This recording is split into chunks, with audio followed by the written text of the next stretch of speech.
I'm Sloan Mitchell, and until 6 months ago, I was just another software developer in Seattle's bustling tech scene. Now, I'm the woman who brought down one of the city's most respected tech executives. But this isn't a story about revenge. It's about justice and how sometimes the best way to fight fire is with a carefully crafted inferno of truth. Before we begin, this is a true story. Names have been changed, but the lies, betrayal, determination, and sweet revenge are all real. If you're new here, hit subscribe, because this story will leave you speechless. The first red flag should have been when Marcus Chin wiped my laptop by accident. I believed him then, just like I believed him when he said he needed my passwords for our shared cloud storage. God, I was such an idiot. But that's the thing about dating a tech CEO. They know exactly how to make their lies sound like love.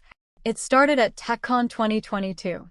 I was presenting my latest cybersecurity innovation, a blockchain-based authentication system that could revolutionize how we handle sensitive data. The irony of that doesn't escape me now.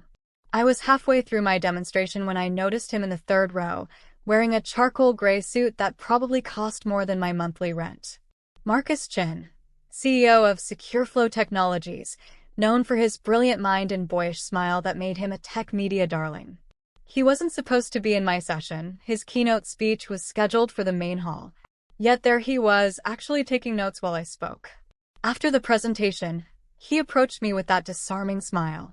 "Your authentication protocol is brilliant," he said, "but have you considered implementing a zero-knowledge proof system?" I was ready with my usual defense against tech brothers who love to mansplain, but his question was genuinely insightful. We ended up debating cryptography protocols for an hour, drawing diagrams on coffee shop napkins like excited grad students. He didn't once mention he was a CEO. I only found out when someone interrupted us to get his signature on something urgent. "Sorry about that," he said, looking genuinely embarrassed. I try to keep the whole CEO thing low-key at these events. Everyone acts different when they know. I appreciated that. Here was one of Seattle's rising tech stars, and he'd spent an hour geeking out over code with me without once dropping his credentials. When he asked me to dinner, right there in front of everyone, it felt like a movie moment. The kind where the audience knows the protagonists are perfect for each other. That first date was at Canlis. He ordered wine that cost more than my first computer, but we spent most of the evening talking about our shared love of open-source projects and arguing about Python versus Java. He listened, really listened, when I talked about my dreams of revolutionizing cybersecurity. By dessert, I was already falling. The next few months were a blur of helicopter rides to wine country, surprise tickets to sold-out tech conferences, and late-night coding sessions where we'd order takeout and debug each other's projects. Marcus introduced me to Seattle's tech elite like I belonged there. For the first time in my career, doors weren't just opening, they were being held open. "You're too talented to be stuck in middle management," he'd say, massaging my shoulders while I worked late. "You should come work at SecureFlow. We could build something amazing together." I always declined, laughing it off. I loved my job at Rivertech, and besides, mixing business with pleasure seemed risky. Marcus would smile and say he understood, but looking back, I can see how his jaw would tighten slightly each time I said no. The first real warning sign came 3 months in, though I didn't recognize it then. Marcus had accidentally opened my laptop instead of his during a weekend getaway. When I got it back, everything was wiped clean. "I'm so sorry, baby," he said, looking devastated. "I was trying to update your security protocols, but something went wrong with the script. Thank God you back everything up, right?" Except I didn't. Not everything. 3 months of work on my personal project gone. When I got upset, he spent thousands ordering new dev tools and setting up a more secure system for me. He even gave me access to SecureFlow's private cloud storage. "This way we can share everything safely," he said, installing various security programs on my devices. "I just want to protect you. There are so many threats out there." That's when things started changing. So subtly I almost missed it. A message from a male colleague would appear read before I opened it. My calendar would show meetings I hadn't scheduled. Small things, easy to dismiss. Marcus always had a reasonable explanation, usually involving some security feature he'd installed for my protection. Then came the questions. Who was that guy from the dev team messaging me so late? Why was I spending so much time on Slack with the new project manager? Didn't I think it was unprofessional, all those after-work meetings? I'm just looking out for you, he'd say, scrolling through my messages while we lay in bed. You know how this industry can be for women. One wrong move and your reputation is ruined. I started noticing other things too. How my work projects would mysteriously develop bugs right before important presentations.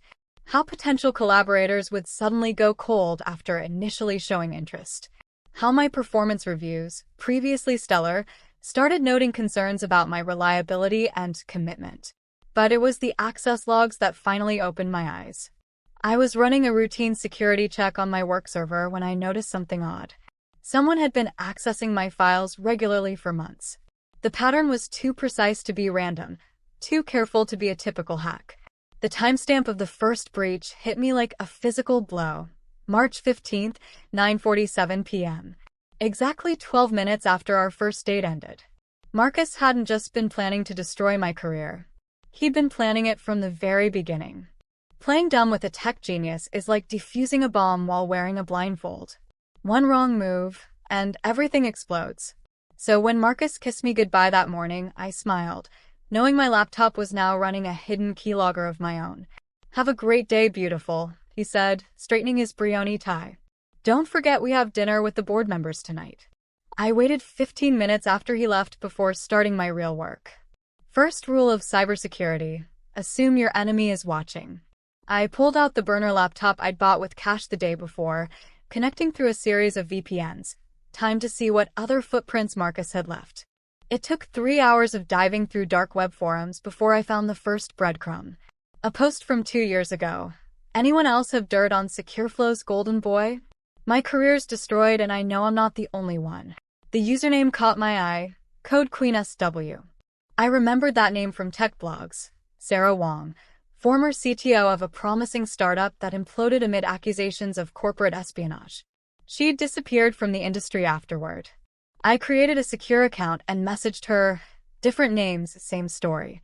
Would love to compare notes. Her response came within minutes, encrypted chat only. Too many eyes watching. 2 hours later, I was listening to Sarah's story through an encrypted video call, my hands shaking as she described a pattern identical to mine. Marcus Chen, she said, her face bitter. The perfect tech prince. Until you say no to him. Then you find out what he really is. Sarah's story was like looking into a mirror of my possible future. She'd met Marcus at a startup conference in 2020. Same charm, same whirlwind romance, same subtle escalation of control. When she refused to sell her company to SecureFlow, strange things started happening. First, it was just small things, she explained, her voice tight. Emails not reaching clients. Code repositories getting corrupted. Then came the anonymous tips to investors about security breaches. Within 3 months, my company was unsalvageable. She wasn't the only one.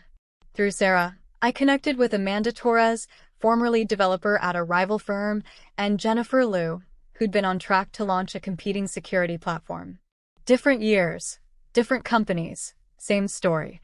Marcus Chen had systematically destroyed them all. He keeps trophies, Jennifer told me during our group chat. Screenshots, emails, documentation of each takedown. He stores them on a private server. It's like a digital trophy case of ruined careers. My stomach churned as I cross-referenced their stories with the access logs I'd found. The patterns were identical. Marcus wasn't just attacking careers. He was following a precise playbook. I spent the next week building my defense. Hidden cameras in our apartment. Encrypted backups of every interaction. A sophisticated tracking system that would record his digital movements without triggering his security protocols. I had to be perfect, one mistake and I'd end up like the others. The job offers from Rival Tech came sooner than expected. They wanted me as their new head of security innovation, a position that would put me in direct competition with SecureFlow. When the email arrived during dinner, I watched Marcus's face carefully. Most people wouldn't have noticed the change. The slight tightening around his eyes, the microsecond freeze of his fork midair, the way his smile didn't quite reach his eyes. Congratulations, baby, he said, raising his wine glass. We should celebrate. But I knew that look. I'd seen it in the videos Sarah shared, in the photos Amanda had saved. It was the look of a predator calculating his next move. What he didn't know was that this time, his prey was ready. The next 3 days were a masterclass in digital warfare. Marcus thought he was being subtle, but my monitoring systems caught everything. Late-night access to my work servers. Encrypted emails to Rivaltech's board members. Anonymous posts on tech forums questioning my professional ethics. I played my part perfectly. During the day, I was the excited girlfriend planning her next career move. At night, while Marcus slept, I was documenting every digital fingerprint he left behind. He's getting sloppy, Sarah observed during one of our secure calls. He's never had someone last this long without breaking. It's making him nervous. She was right. Marcus's usual methodical approach was showing cracks. He started making mistakes, small ones, but enough to build a case. Like using his personal VPN to access servers he'd previously only touched through untraceable connections, or leaving traces of his custom malware in places he thought I wouldn't think to look. The real breakthrough came when he tried to plant false evidence on my work server. I watched in real time as he accessed my system, thinking he was being stealthy. What he didn't know was that every keystroke was being recorded, every file access logged through my hidden monitoring system. Got you? I whispered to my screen, watching as he uploaded fabricated evidence of corporate espionage. The timestamps would prove these files were planted. More importantly, they would prove who planted them. But the biggest surprise came when I cracked into his private server. Jennifer was right about the trophy case, but it was worse than we thought. Marcus didn't just document his takedowns, he planned them.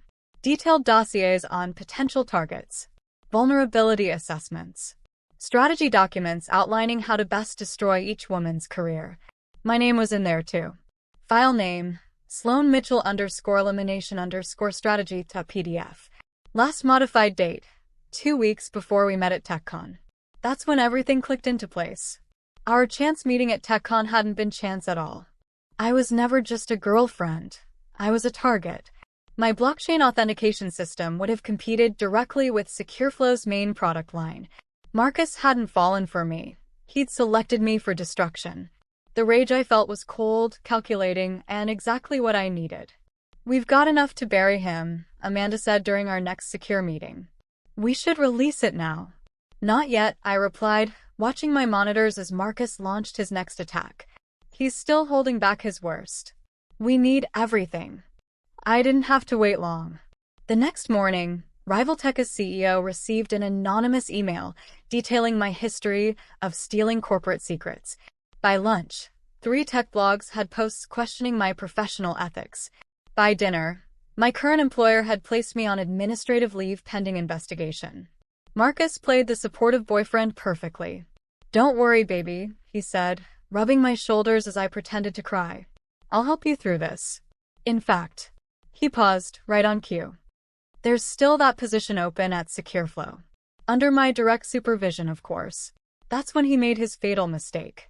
In his moment of perceived victory, Marcus Chen, the brilliant CEO who destroyed so many women's careers, looked me in the eye and said something he'd never said to anyone else. After all, it's not like you have any other options now. I made sure of that. My hidden camera caught every word, every smirk, every moment of his mask slipping to reveal the predator beneath. Actually, I said, pulling out my phone, I think I do have options. The color drained from his face as I played back his confession. In that moment, Marcus Chin realized what every abuser eventually learns. Sometimes the prey turns out to be the predator. They say revenge is a dish best served cold. But what they don't tell you is that sometimes you have to watch it being cooked first. For 3 days, I watched Marcus systematically try to destroy my life, knowing each move he made was another nail in his own coffin. His first reaction was exactly what I'd expected: denial. That recording could be anything, he said, his confident smile now looking more like a grimace. It's clearly edited. Nobody would believe you over me. I'm Marcus Chin. He spat my name like it was poison. You're just Sloan Mitchell. I let him think he had the upper hand. Let him believe his position, his money, his influence would protect him. That's the thing about men like Marcus. They're so convinced of their own invincibility that they never see the knife until it's already in their back. Within hours, his damage control machine went into overdrive. My phone buzzed with calls from lawyers. My email filled with thinly veiled threats wrapped in legal jargon. A wire transfer for an amount with too many zeros appeared in my account. Severance pay, according to the memo line. Just a gesture of goodwill, Marcus said smoothly when I confronted him. To help you transition to your next opportunity. His smile turned cold. Whatever that might be. But I'd already set my pieces in motion. Sarah, Amanda, and Jennifer had their evidence ready. 5 other women we'd found had come forward, each with their own documented cases. 23 instances of corporate sabotage. 37 cases of digital harassment. 1 perfectly maintained server, full of trophies that Marcus thought was untraceable. His first real sign of panic came when his private server went dark. I'd left a little surprise in his trophy case, a piece of code that would trigger if anyone tried to delete the contents. Instead of erasing the evidence, it created copies. Lots of copies. What did you do? He hissed, bursting into our apartment at 2 a.m. His perfect hair was disheveled, his expensive suit wrinkled. My server, how did you? I looked up from my laptop, the picture of innocence. Is something wrong, honey? That's when Marcus made his second fatal mistake. He threatened me physically. The security cameras I'd installed caught everything. His raised hand, his snarled threats. The moment he realized he'd finally shown his true face. That's assault on video, I said calmly. Want to add that to the evidence pile? He backed away, straightening his tie, trying to regain composure. Evidence of what? You've got nothing. It's your word against mine, and I've got an army of lawyers. Actually, I smiled, opening my laptop, it's not just my word anymore. One by one, I showed him the windows on my screen. Sarah Wong's documented case of corporate sabotage. Amanda Torres's recorded conversations. Jennifer Liu's archived emails. The testimonies of 5 other women. The forensic trail of his digital attacks. His trophy server contents, safely backed up and timestamped. You really think anyone will believe you? Marcus sneered, his perfectly manicured fingers drumming on his desk. I didn't answer. Instead, I pulled out my phone and pressed play. The color drained from his face as his own voice filled the room. Of course I destroyed their careers. Women like that don't deserve success. I smiled. The thing about tech CEOs, Marcus? They never expect their victims to be smarter than them.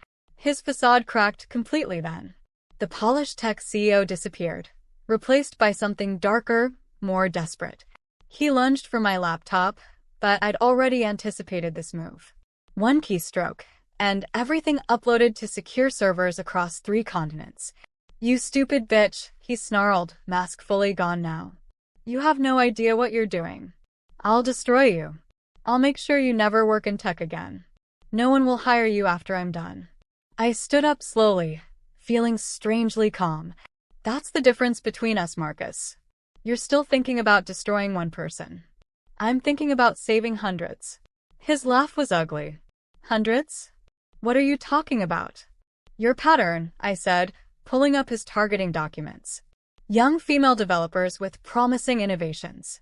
All potential threats to secure flow. You've been doing this for years, systematically eliminating competition by destroying women's careers. But that ends today. I showed him the network we'd built. 23 women in total, all with similar stories. All with evidence. All ready to come forward. You're bluffing, he said, but his voice shook slightly. They'd never risk their reputations. Check your email. As if on cue, his phone buzzed. The color drained from his face as he read the message. A joint statement from all his victims, copied to SecureFlow's board of directors, major tech publications, and the SEC. You have 1 hour, I said, gathering my things. Either you resign as CEO and issue a public apology, or everything goes live. Every screenshot, every recording, every piece of evidence showing how Seattle's tech darling systematically destroyed women's careers to protect his market share. Marcus slumped into his chair, his carefully constructed world crumbling around him. You can't do this, he whispered, but the words sounded hollow, even to him. I'll lose everything. Like we did. I moved toward the door, pausing only to remove my key to his apartment from my keyring. 1 hour, Marcus. Tick-tock. I spent that hour in a secure location with Sarah, Amanda, and Jennifer, watching our monitors as Marcus tried desperately to save himself. He called his lawyers, his PR team, even attempted to reach out to some of his victims with settlement offers. But it was too late. Look, Jennifer said, pointing to her screen. Marcus had just sent an email to SecureFlow's board requesting an emergency meeting. He'll try to spin it, Sarah warned. Make himself the victim somehow. I shook my head. No, he won't. Because in exactly 3 minutes, right on cue, every board member's inbox pinged with our complete dossier. Years of evidence, all meticulously documented and verified. Marcus's private server contents, showing his deliberate targeting of female competitors. Financial records suggesting he'd used company resources to fund his harassment campaigns. 10 seconds. Amanda counted down, watching the board's video conference feed we'd managed to access. Marcus appeared on screen, opening his mouth to speak. But before he could utter a word, the board chairman cut him off. Marcus, in light of the evidence we've just received, the board is calling for your immediate resignation. The look on his face, that moment when he realized he'd lost everything, was almost worth all the pain he'd caused. Almost. As we watched him sign his resignation letter, Sarah squeezed my hand. It's really over. I closed my laptop, thinking of all the women who would never have to face what we did. No, I said. Now we make sure everyone knows the truth. It's time to go viral. The thing about going viral isn't the number of views or shares. It's the moment when a single truth becomes a tsunami, and all you can do is watch as it washes everything clean. Marcus Chen was about to learn that lesson the hard way. We launched everything simultaneously at 9 a.m. Pacific Time, prime hours for both tech news and social media engagement. Sarah handled Twitter, Amanda coordinated with tech journalists, Jennifer managed the Reddit threads, and I oversaw the overall strategy. The first tweet went out from Sarah's restored account. I'm ready to tell my story about how Marcus Chen, CEO of SecureFlow, systematically destroyed women's careers in tech. And I have receipts. #TechAbuse. Within minutes, TechCrunch picked up the story. By 9:30, The Verge had published a detailed exposé.